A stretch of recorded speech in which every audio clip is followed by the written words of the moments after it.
Araka zany dia miaraba sady ireo vehivavy zany hiatratra ny andro no amin'izay rapitso andro ny valomarsa izay fa lafim-baovao tanteraka hafa tanteraka kosa indray ary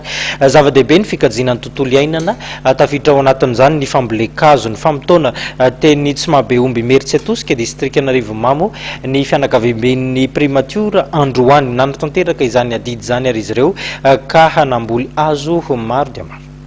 Miisa 2 ireo zanak'azo ahitana azo fihinam-boa izay nambolen'ny fianakavian'ny primature androany teto tsy mahabe omby Meritsy Atosika district Anarivomamo. Zava-dehibe raha nivolazan'ny Prime Ministre lehiben'ny gouvernemanta ny fikajinan'ny tontolo iainana ary manainga ny rehetra mba hiroso amin'ny fambolekazo ny tenany. Ny fambolekazo dia ao anisany ao anatin'ny fikajiana ny tontolo iainana ary isa-taona dia mamboly hazo isika eto Madagasikara kanefa zao zany ny firenena mikambana dia manana politika anankiray koa hoe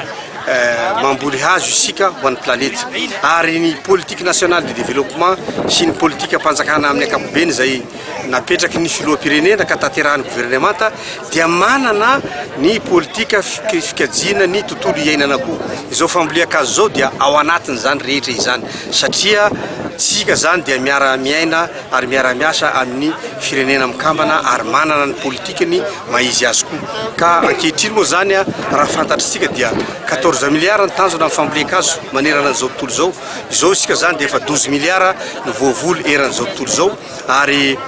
aporisinany rehetrarehetra mba hamboly hazo tsy ny primature ihany izay tonga ity androany fa na ny gouvernemanta rehetrarehetra na ny olotsotra rehetrarehetra na ny fikambanana nasionaly na internasionaly satria izany zavatra zany magnambara ny fanatanterahantsika ny politika ny firaisankinatsika malagasy voalohany ary amin'ny politika ny firenena mikambana izay hitambarana ka izao zany efa 12 milliards tavera zany angamba eo amin'ny 2 milliards.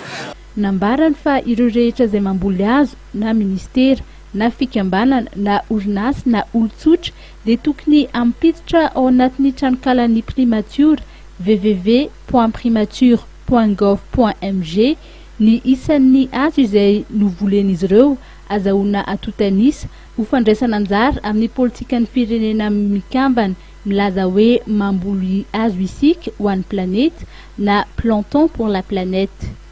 Nisy ihany koa moa ireo ministra mpikambana eo anivon'ny gouvernemanta no nandray anjara tamin'ity fambolekazo no tanterahany fianakavian'ny primature ity.